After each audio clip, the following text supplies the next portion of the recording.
cutting-edge science we used to talk about late into the night. World's worst pillow talk.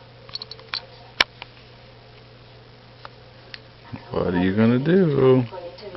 Kitty wants. Only I'd have to know that your father's work. Friskey and the fake bird. All of his theories would stay right where they are, packed away in that box. I don't expect an answer right now. The cat is absolutely grown fascinated with the dove decoy. Yes.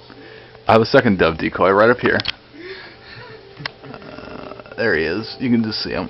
We didn't say hello. I was playing with him on the wire because Derek and I wanted pets. And he saw me playing with it and he became very fascinated. So we took one down. This is Larry. He's suicidal. Yeah, Larry is suicidal. Not the cat. Cat's frisky. Yeah, the cat's frisky, but Larry the bird is suicidal. Every time we put him up on the wire, he tries to jump off there. I know about you assaulting a fellow officer. I didn't assault him. I just... This is why I don't like meeting people. 9 times out of 10 they let you down. Wow, that's an optimistic view. Just an observation. We got something. Wait for it. Stupid working move, and you could have jeopardized my investigation. He wants it. How serious is this? Thinking about it. I'll work it out.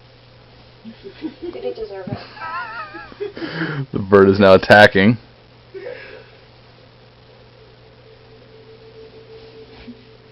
It's like, what the fuck? Cat really doesn't know what the heck's going on right now.